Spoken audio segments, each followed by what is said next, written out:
We have been discussing and talking about all of the different New Thought teachings, and really getting back to the basics. And we focused on 4 of the basic truths of New Thought.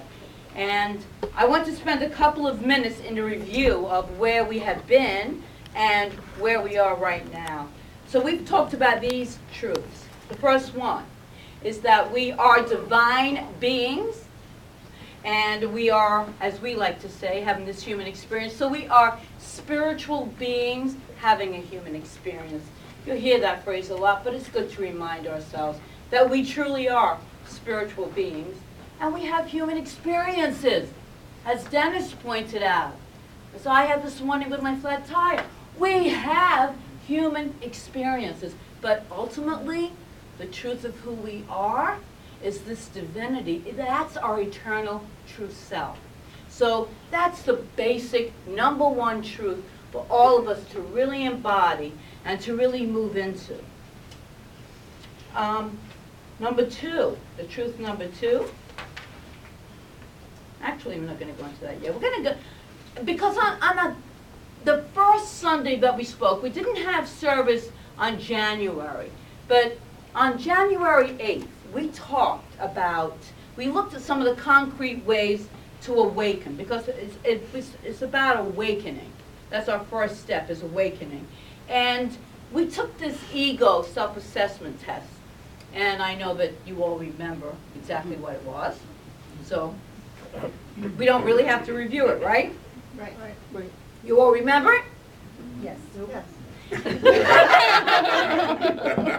If you weren't here January 8th, we do have a YouTube channel, and we do have the videos of the talks that Bob so graciously takes every week. So just check out January 8th. But what this did was, we looked at 4 ways to facilitate awakening. Okay, so the first was noticing. That's the first step. Noticing what's going on in our experiences and how we respond to those experiences. And then the next was, in every moment, to remember who we are, that we are these divine beings.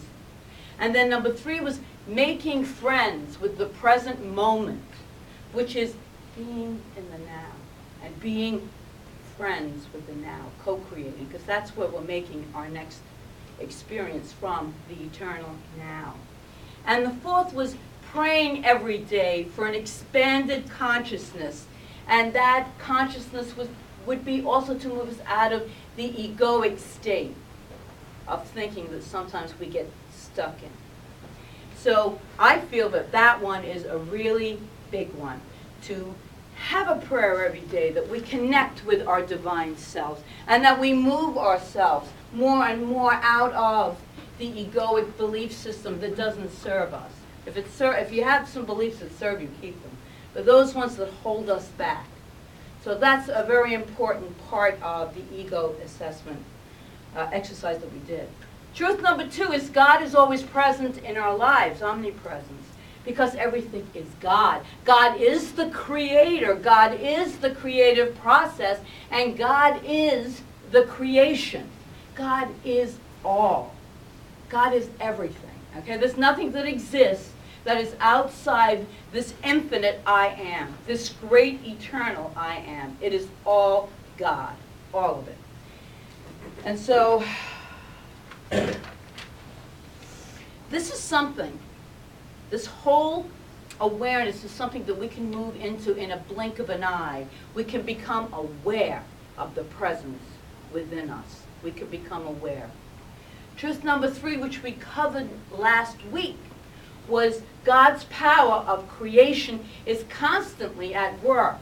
And through a creative process that we call the law, this creative process works through us and in us constantly. It is never not working. It is always working. So when we become aware of it and conscious of it and available to it, it works even better.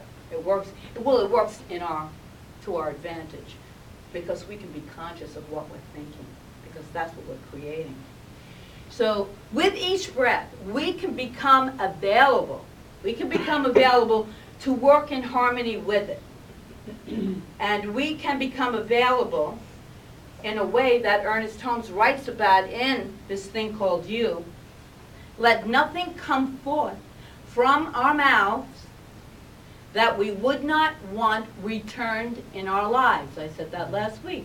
Let nothing come forth from our mouths, he writes, that we would not have returned to us in our lives. And then my favorite personal quote from Proverbs, I like this one.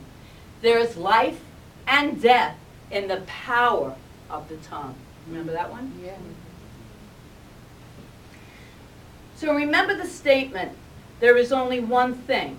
There is only one thing standing between you and your dreams. And that is the thoughts that you have between now and then. Between the conception of the idea of the dream and then the actual manifestation of it or not manifestation of it, depending on the thinking that went on in between then and now. So we talked about using the affirmative statement, which I will tell you is extremely good. It really is excellent to use. And that is, only God's good enters my life. Just think it over and over again, no matter what you're going through. As you're going through all of these life experiences, just know that only God's good is entering my life now. Great affirmation. And that brings us to the focus for today, which is truth number 4. God is good all the time, 24/7. It is written, before they call, I will answer. Before they call, I will answer. This statement is a promise that all the answers we could ever need, all the good we could ever want, all the joy we could ever desire, all the dreams we could ever wish to experience, all of this is already provided for us. If we believe it, if we become available, if we become aware of it.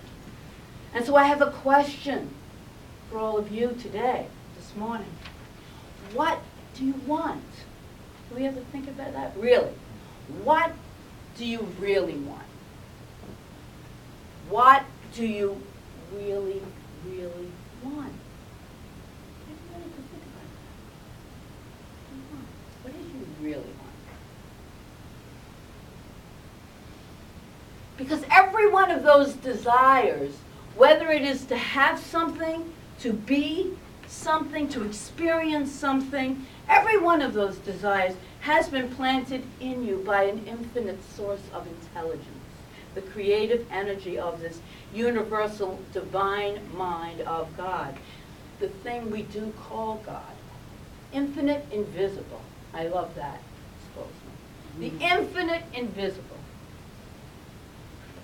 And every one of them is attained by right of consciousness. And that right of consciousness truly is the clarity of knowing. That's what right of consciousness is. The clarity of knowing that you deserve, I deserve, to experience the good of God because it's my birthright. Because it's my birthright. Ernest Holmes says in The Science of Mind, what we are to the world is to us. That is a simple statement that defines the law of attraction. What we are to the world is to us. Cause and effect. This morning we're going to take a look at the idea of aligning our consciousness with our goal, our intention, our vision for our lives. It could be happiness, compassion, enlightenment, radiant health, whatever you thought it was that you wanted a moment ago. Ultimately, it really means to align ourselves with the good of God. Although we'd prefer that everything go perfectly straight, right, from the beginning to the end, straight, nice, steady pace, everything just moves along, just like that. Our journey through life is seldom like that. In fact, it's never like that. In fact, the straight route is completely unnatural. This is interesting. Did you know there are no perfectly straight lines in the universe? Everything is energy, right? Energy moves in waves. Energy moves in waves. Energy doesn't move like this. Energy moves in waves. Therefore, a straight line doesn't truly even exist. Yet we notice when things go a little off course, a little not the way we thought they would, what do? We get frustrated. We get angry. We get down on ourselves. And sometimes we even want to give up on things. We want to give up. The simple truth is the journey of life is full of twists and turns, ups and downs, stops and reverses. By fully understanding this fact, you can now begin or continue the journey knowing that you are like everyone else on this planet. You will have to zigzag your way through it. We all zigzag. But if you stay aligned with the end intention, if it's to live your life in peace, and that is your strong intention, aligning with that good, because that is a quality of the divine, that is aligning with the good of God. So if that's your intention, then you will move through those zigs and zags, still centered in God. Always go back to that goodness, because that's your eternal self. It exists within each and every one of us. We say it all the time, but we have to keep hearing. I have to keep saying it in order to remember it. We all do. We all do. Because we're zigging and we're zagging. You like that? I really feel like I zigged and zagged this morning. A good example of what I am talking about took place on the mission to the moon in 1969. During that extraordinarily successful flight, do you know how often that spacecraft actually stayed on course? 3% of the time. 3% of, believe it or not. It was straight on the path, 3% of the time. That means the other 97% of the time it was zigzagging, it was off course. That's a fact. So that means that it spent the majority of its time zigzagging. The same holds true for our spiritual journey. And if you're here this morning, I know that you are on a spiritual journey, or else you wouldn't be here. This is a spiritual center, which is the reason it is called a spiritual center. It's called a spiritual center for a reason, because we're here to have a journey of spirituality, to align ourselves with the infinite good of God. So, the truth is, most people are afraid of the zigzagging. Everything should just go great. Perfect all the time. Yeah. Guess what? It's simply because the zigzagging looks like mistakes. And what have we been brought up to think about mistakes? That there's something wrong with us, that maybe we're going to get punished for those mistakes. But we all make mistakes. That's how we learn. So it's no wonder that many of us feel embarrassed or punished for our mistakes. Yet if you want to succeed in life, if you want to succeed, if you want to move forward, living from a life that God really has in mind for each and every one of us, you must be willing to accept your mistakes and learn from them. Because there's always something to learn. Everything that happens in our life, all that zigzagging, in between, there's always something. As Dennis so beautifully illustrated, he learned how to truly, deeply appreciate what was important to him in his life. What's really important to him in his life? He knows now. So that was a perfect example. Perfect example. And I'm sure that you've all heard of Babe Ruth. Although I'm not a big baseball player, I've heard of him. He was known, right? He was known as the home run king in baseball.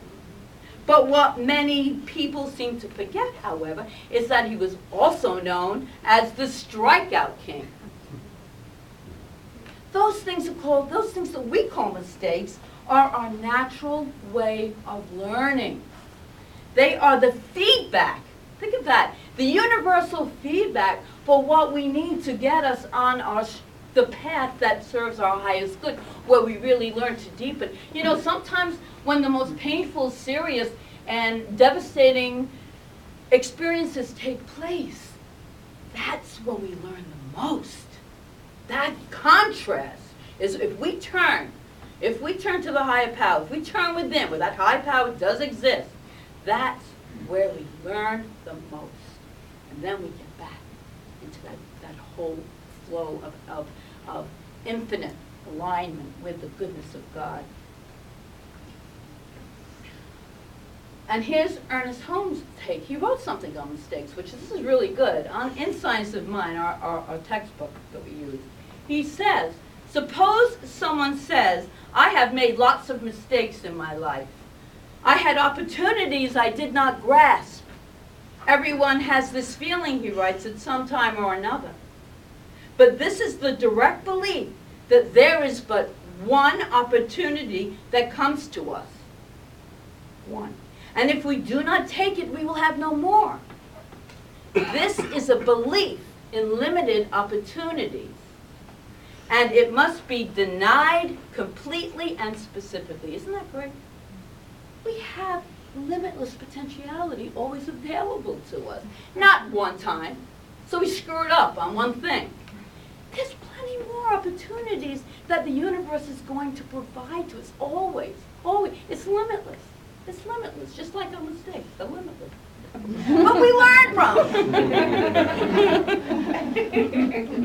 I say it in the classes. I used to get really excited when I came up with a whole new belief that had been subconsciously operating in me, and I'd be, oh wow, now I got something to really work on. And I would work on it and clear it out, and it was great.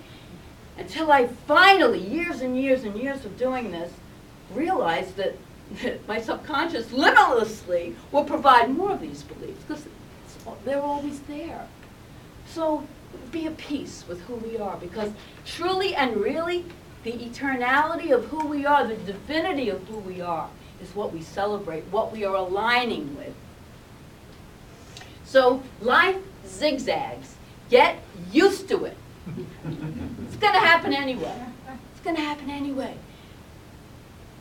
Be at peace with it. Be at peace with it. Sometimes we find ourselves in completely confusing and painful situations. And as I said before, this can be our greatest opportunity that we will ever get to align with the infinite invisible, with the good that exists. And if your internal compass is aligned with God, and you believe that only God's good enters your life, you have made a conscious decision that will greatly, greatly uplift, shape, and create your experiences. Isn't it good to know this? Do you believe it? Yes. Are you deepening into it? Yes. Good. We discussed earlier. Just want to make sure you're all awake. We discussed earlier today, what is it you really, really want? What desires would you like to see manifested in your life?